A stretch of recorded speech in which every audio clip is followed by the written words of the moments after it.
Hello,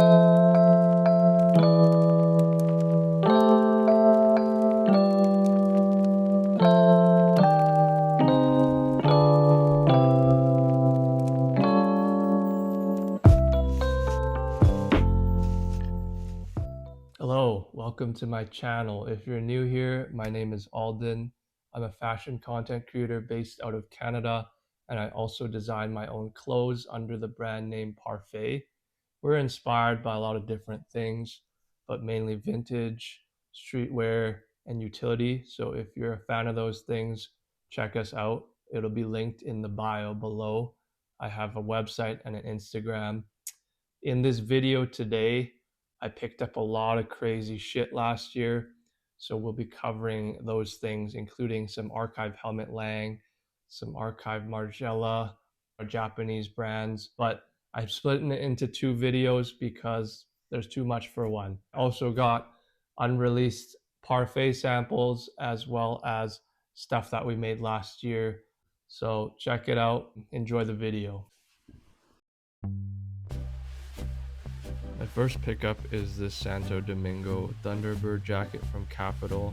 I actually picked it up from my friend who's an avid collector since 2010. This pinstripe version is an exclusive Osaka release. I like how the lines paired with the dark navy create this muted, subtle effect. My next pickup is this 90s Agnès homme leather jacket. Fun fact, it's actually the inspiration behind the Our Legacy leather jackets. This is a really high quality piece and it's aged really well. I really like the minimalistic look behind it. This is one of those pieces I'll keep in my wardrobe for a long time. This helmet jacket had been on my bucket list for a long time. A size 48 can be hard to come by. I think I overpaid, to be honest, but this is quite the rare colorway. Most of these jackets come in a black leather, but this is a dark brown burgundy variant. And this is just another one of those classic timeless silhouettes in that car coat trench mix. My final jacket purchase is this SUGARHILL nylon hooded jacket. It features a quarter zip, a full zip, and also a hidden zipper for a hood at the back. I bought this in anticipation for spring weather because it is wind resistant and water resistant. It's a little different than my usual style. The hood gives me a little bit of M65 field jacket vibes. This was my first time sampling leather for Parfait, and I think it worked out great. We sourced a top grain leather that's super thick and perfect for Canadian winters. This jacket is fully loaded with features. We incorporated a 90-degree angle cut on the shoulder gussets, and we added pearl snaps to the trim and the cuff. To keep things on brand, we included a reflective embroidery patch on the back. Oh, and of course double zippers.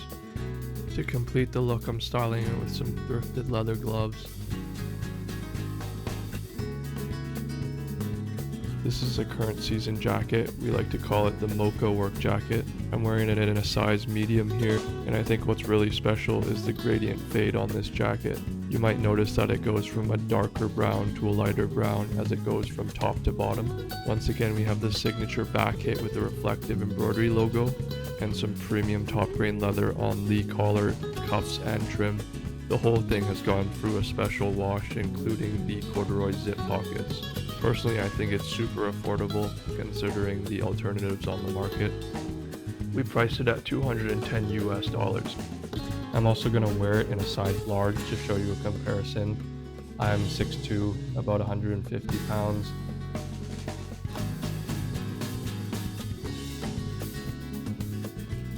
This is a funny piece from KAPITAL, fully embroidered banana patches. They changed this up a couple times, but I think the classic double knee still looks best. Honestly, the detail on this one is crazy. They've got distressing, patchwork, and paint splatter all over. I was just scrolling through Bai one night when I came across these. BACKLASH is a Japanese brand that puts out some really high quality stuff. You can just see the detail on the suede, and they use re-zips on everything. If you know, you know. I think this style is really similar to engineer boots. They retail for like close to $1,000, but I scooped these for $150 because it's kind of a slept-on brand. My only recommendation is to size up. I have pretty narrow feet and these are still quite tight on me. This is another recent pickup that I'm saving for the spring summer. The part of my style where I like to be really lazy, and these mules are just perfect for that. I can already tell this is just going to be a great beater pair, and that classic white beige colorway is going to be super versatile. Lady White Co is probably my favorite brand for hats right now. All their stuff is made in the US using premium fabrics like wool and cashmere. This is a sample of the Parfait thermal shirt for our upcoming collection. It's fully reflective, including the embroidery and the seams. Switching up from the previous season, we decided to go for more of a cropped look, and we sourced a mid-weight thermal fabric. These are some vintage tee pickups from last year. Starting off is this 70s ringer from a Canadian mining company. Funny joke in the back. Another car-related ringer, and just a classic ringer, red and white. This is actually one of my favorite pickups, just a classic 70s Harvey Ball smiley in a paper thin forest green colorway. I got this one a couple years back and I think it might be super hyped up now. Paper thin original Clockwork Orange movie promo tee, and then 80s hard rock with a crazy nice print. This is the Parfait Berry thermal short for blueberry because it comes in this beautiful blue faded wash with, of course, the reflective Parfait logo. We sourced a mid-weight but very soft waffle knit. For this thermal, it comes in a nice relaxed fit. This is another Agnès homme pickup. I'm actually not sure if this is the 90s or 2000s. My guess is the latter because of its slim fit and long sleeves. It comes in a high quality combed cotton that is rib knit and made in France.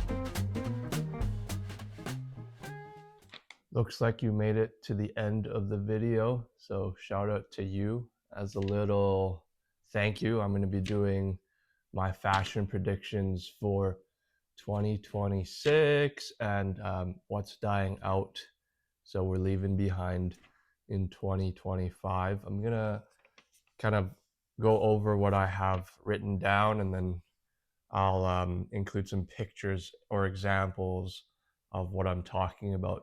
Actually, to preface this, personal opinion, some of these might not be right. I noticed that we're getting into an era of premium fabrics. Leather and cashmere, for example, we're seeing a lot of more utility in those two fabrics because they're quite practical. And that kind of ties into my other point is people are on the hunt for archive pieces are made in Italy and made in France. All these new designers are kind of moving manufacturing out of those two countries into Portugal, for example. People are still looking for those Italian made pieces as the labor cost is higher. The materials are typically more premium, which I think partially spoke to the rise of like the Giorgio Armani archive. We're seeing a lot of Agnès B archive coming up, a lot of Stone Island, a lot of all the old designer that was made back in Italy, for example.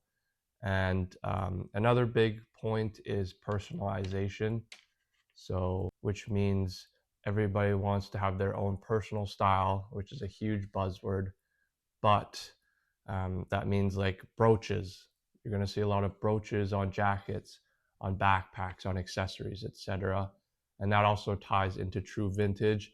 I don't think true vintage is going to slow down anytime because everybody wants that one of one piece, that crazy fade, the interesting, distressing, whatever. So I think true vintage is still going up. However, with that in mind, I think that designers are going to be copying less true vintage. Last year, we had a lot of designers try to replicate like those classic work jackets, do a special fade. I mean, myself included. But I think designers are moving back to the luxury materials and the clean patterns, in my opinion, which also ties to the next thing. I think we're seeing a lot of M65 field jackets in the runways. I think that's a style that's going to be dominant this coming season. We're going to be seeing that, bombers, as well as flannels. I think flannels is, and like particularly shadow plaid is another big silhouette that is going to become popular again. And the final point is I think workwear's still here to stay, just different silhouettes. So people are moving away from the double knee Carhartts and the Carhartt Detroit jacket. We're going to see other interesting workwear styles come into play, like some of the Dickies double knees, for example. My summary of what I think is coming in, what's coming out. So hope I'm right.